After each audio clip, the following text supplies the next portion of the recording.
Greg. And I'm Billy. And with Fuji guys, this is a top features video for just a jam-packed camera, the HS50. Billy, I'm not even going to waste any time on this introduction. You have to get right in and talk us all through the top features of this camera.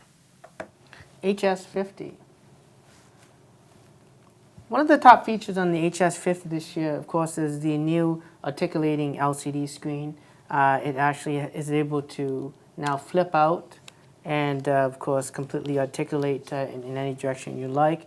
If you're shooting up high, you can actually rotate it like that to see, or if you're shooting basically down low, you can do that. And if you're doing maybe videos and you're doing self-portrait shots, you can actually flip it out this direction and see how the screen works. It can flip in like that. It can also flip out so that you kind of close it off if you plan strictly to use the EVF. And when you do that, it will auto switch to the EVF by itself as you close it. And as you open it up, it then switches it back to the LCD screen. The camera also has an eye sensor that can switch between the EVF. So once you stick your eyes to it, it jumps up. As you can see right there, that's kind of neat. In addition to that, you do have a dedicated EVF LCD button. So if you want to turn off the eye sensor and manually have it up here or manually have it on the LCD, you can do that.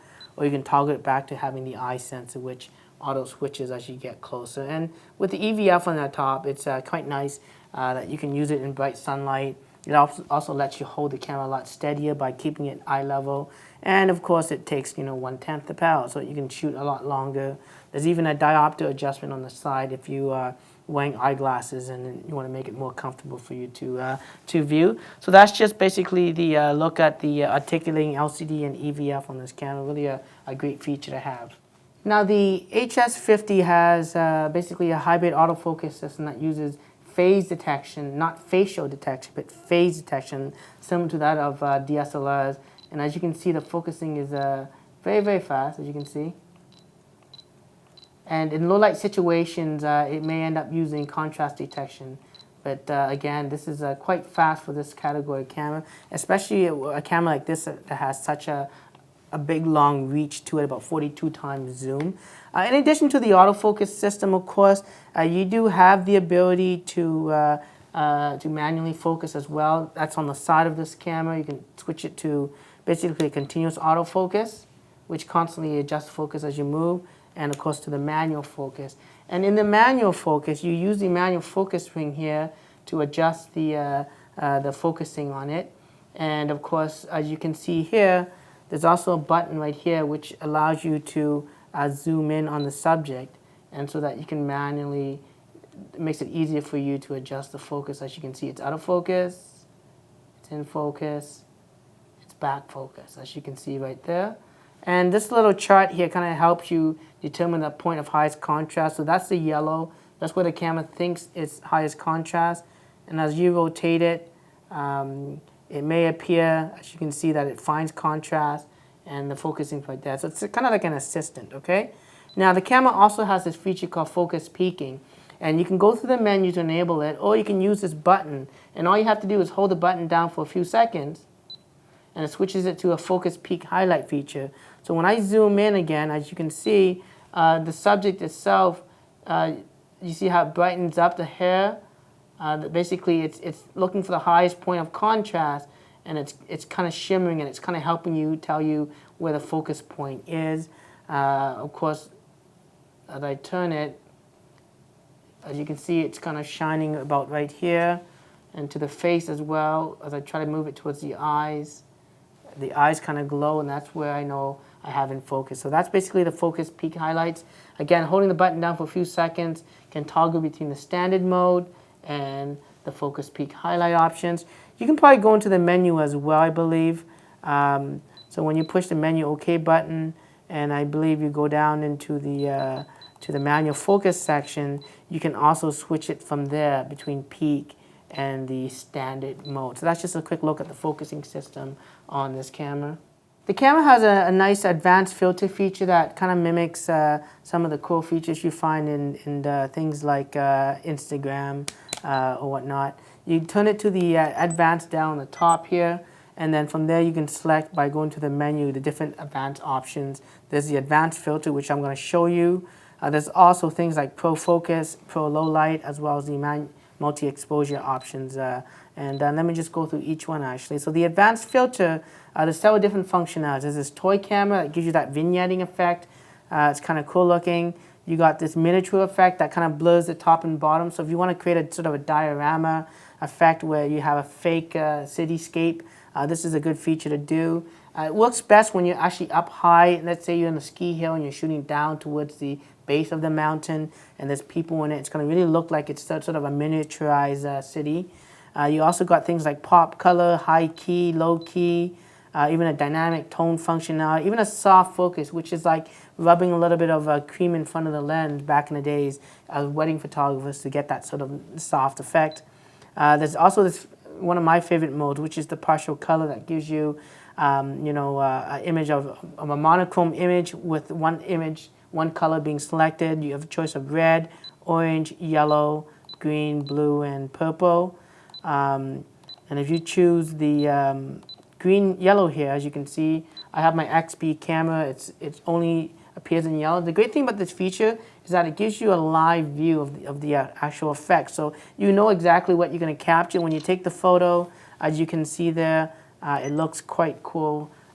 Zooming in on the image itself, it does a great job of isolating what yellow is compared to the rest of the colors. It's a cool effect, and maybe you want to use for taking pictures maybe with the kids in the pumpkin field where everything is orange. It's kind of cool to see all the pumpkins show up orange and everything else is in sort of a monochrome tone. So cool little feature to show off. Okay. Now the camera also has some other advanced feature. Again, into the advanced dial, you push the menu OK button. You can do things like the Pro Focus mode and Pro Low Light mode, as well as a multi-exposure. Let's just take a look at the quick multi-exposure mode. It allows you to take 2 shots and basically create one image out of that. And it's a cool effect to do. So let's see how you do it. I have it set right now. You take a first photo, and if you're okay with that, you push OK. And now it gives you sort of an overlay of the original image. And if I want to do something else, I can even zoom in closer here. Maybe take a picture of my fist. Snap that shot.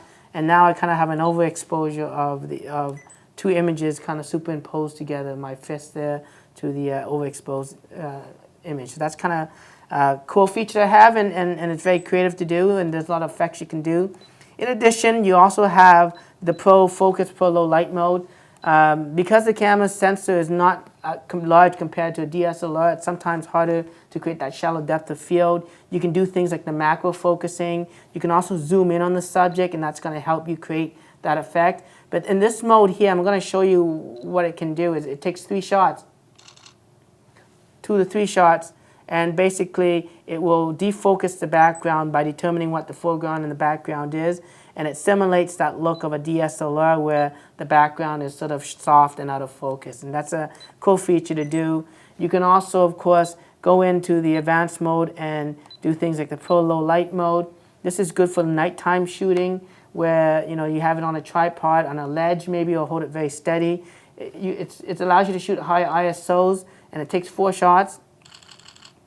And it looks at all 4 images to determine what noise is, because noise becomes pretty random in pixels. So from picture to picture, certain images stay the same while others turn to noise. And it knows that, and so it filters out what noise is and creates one image that is a lot cleaner than if you were just to shoot a single shot at high ISO. And that's basically the cool Pro Focus, Pro Low Light, as well as the multi-exposure feature on this camera. Now, as you plan to do action shots, this camera is great for it. It does offer a high-speed shooting mode. It's through this button right here. You push it. You have different options. You got different speeds, up to 16 frames a second at medium resolution, and of course 11 frames a second at full resolution. So I'm going to show you that right now. You just hold halfway down to pre-focus, and when you're ready to shoot, you basically hold the button down. And it fires a bunch of shots before it fills the card, and then it slows down, but it allows you to continue to shoot. You can still fire a bunch of shots, and then you can fire another shot, as you can see. So it's nice. The faster the card, the better the right time you have.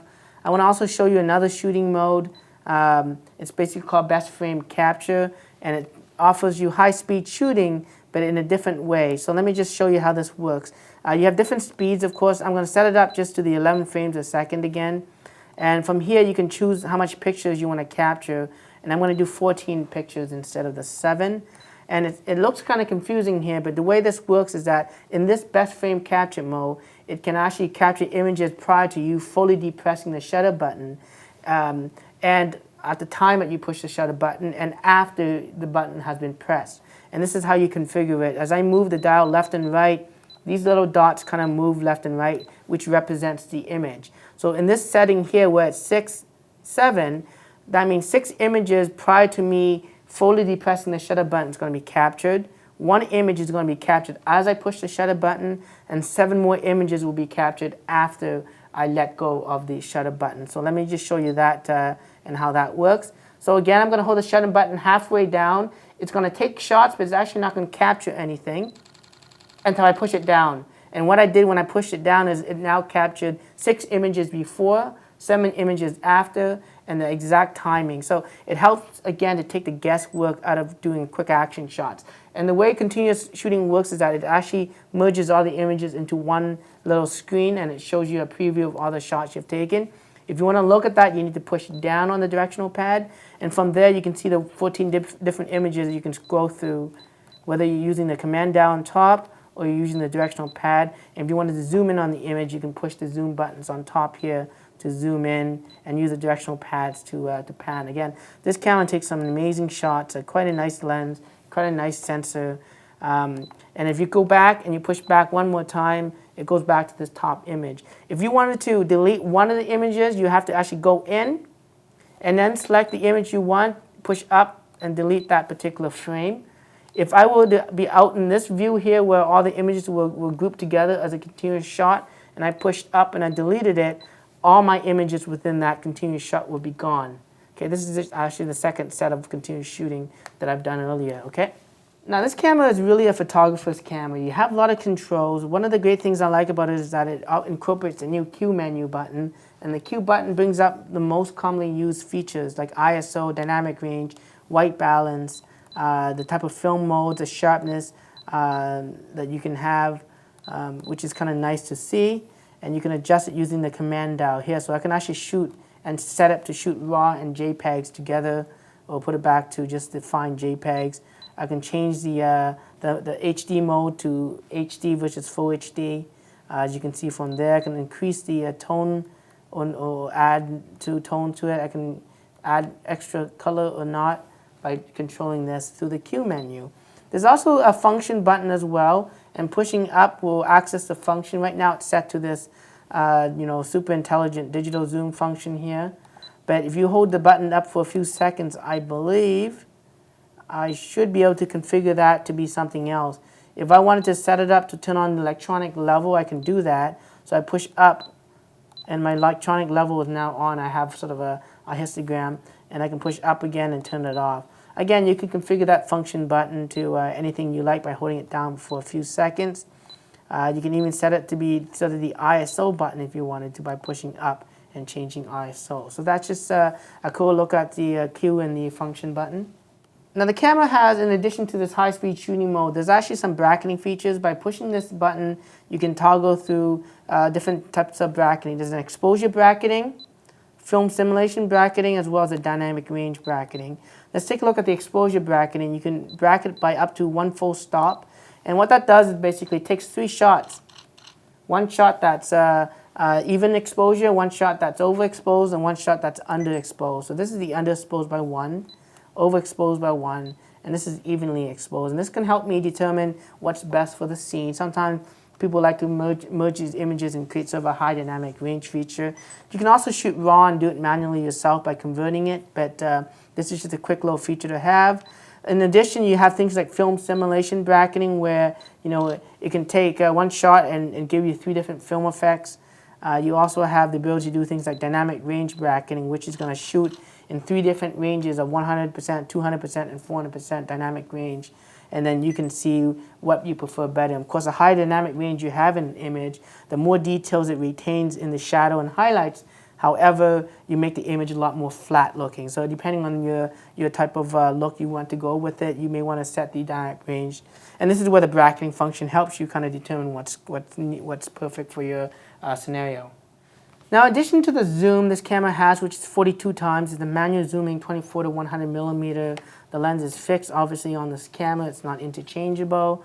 That's not the style of this camera. But not only can you do close-up, but you can also do close-up macro shots so that you can physically take the camera up close and shoot macro. So in what you do is you push the button here. You can toggle between super macro, which is 1 centimeter, or macro, which is approximately 10 centimeters. So I'm going to show you what super macro is, which is basically almost touching the pencil, as you can see right here. You can even probably take a picture of my fingernails, which is not the nicest of fingernails. And basically, as you can see here, I am pretty much touching the lens.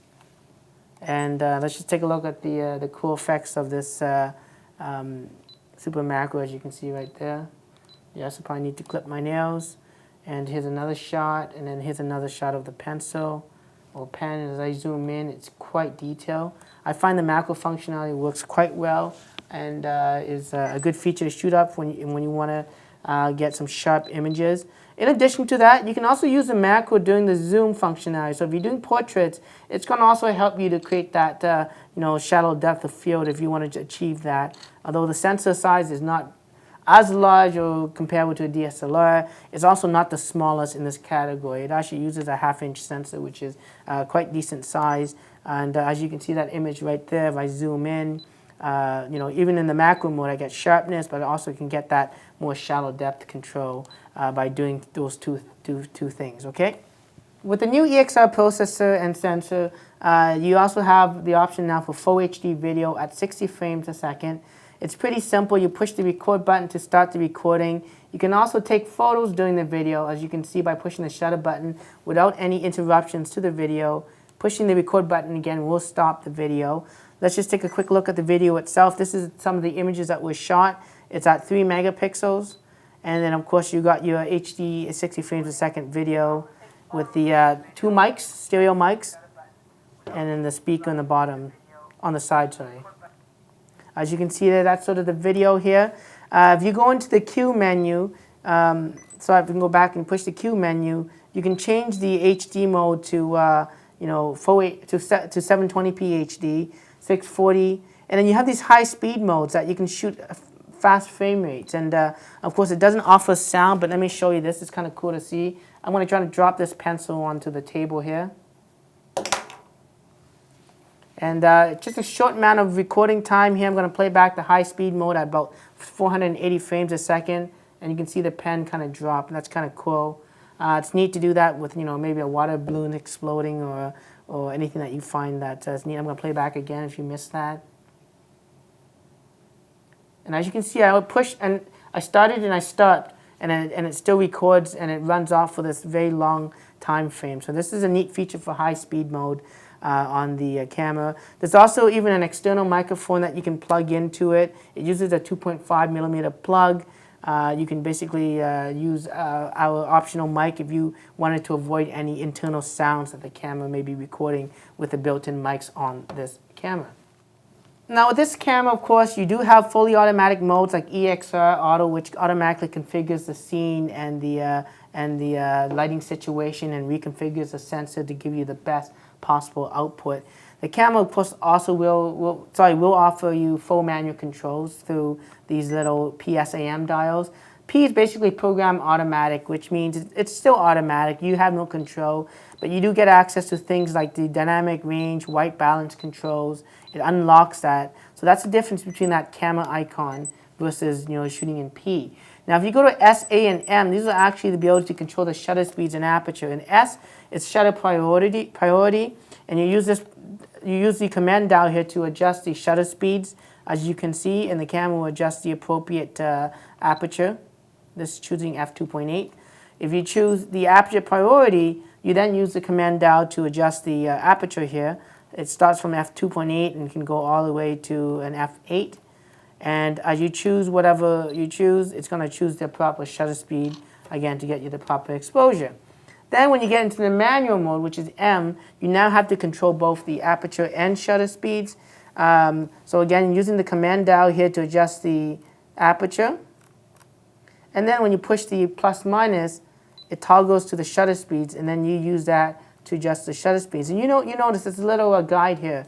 And this guide tells you if your image is going to be overexposed, if I'm shooting at 1/15th of a second at f2.8, which is overexposed, and if I am going to be underexposed, so I'm at 1/320th of a second at f2.8, should give me a pretty underexposed image.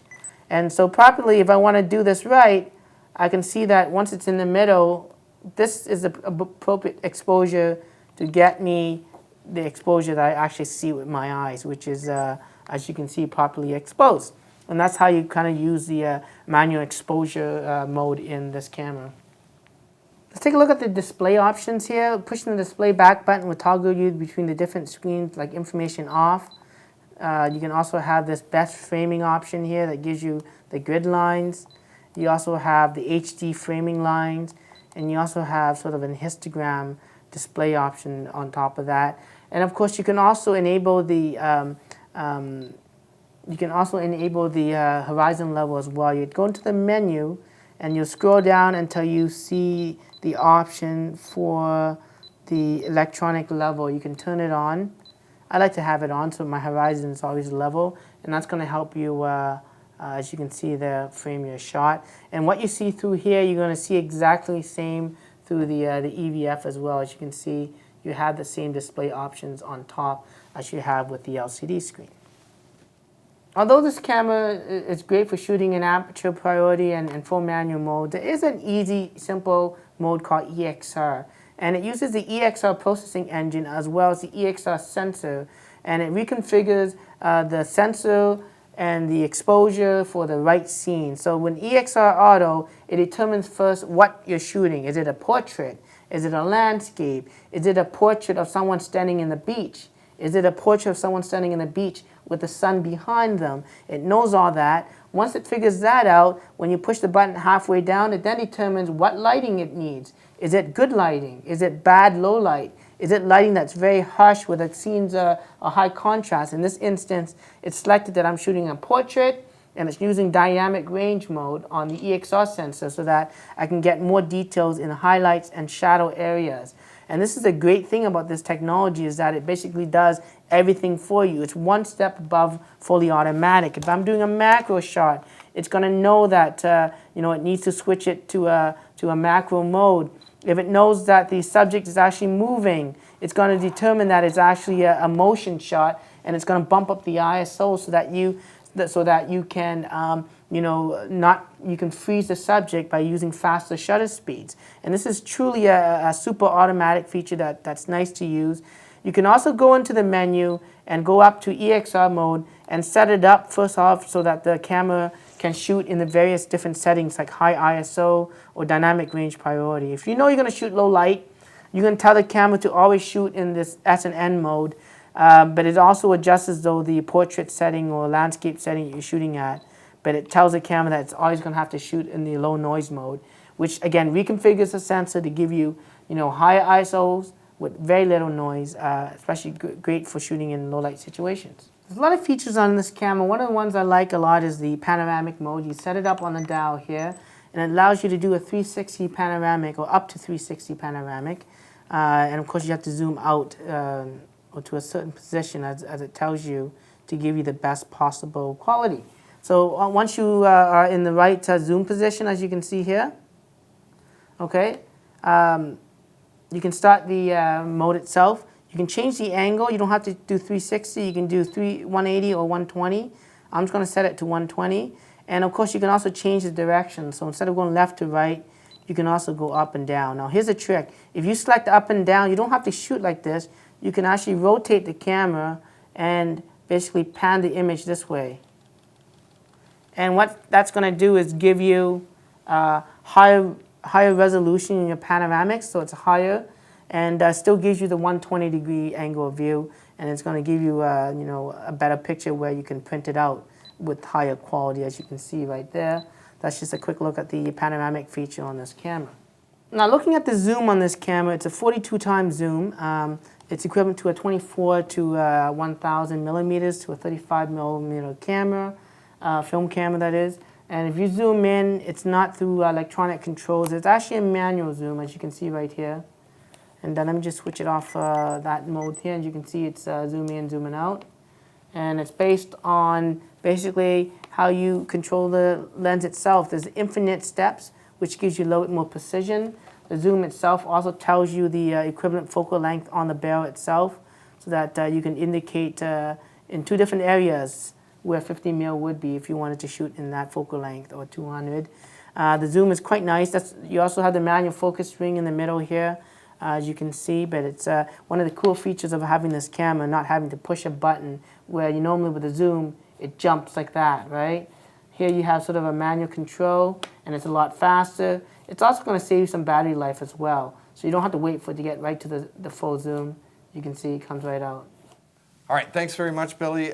Jam-packed camera. I can't wait to take something like this on a vacation for myself because A, I need a vacation, and B, it's an all-in-one camera. It's amazing. Yeah, it's everything that you want. I mean, you got an incredible zoom, you got built-in flash, hot shoes, and if you're doing videos, you got that HD video with external mic for, you know, better audio quality. You got the ability for the remote release, the versatile screen. It's basically, if you wanted a camera like this and you wanted this and that, this is almost everything you need. Well, that's great. Well, check out all our other videos by subscribing to our YouTube channel, Fuji Guys.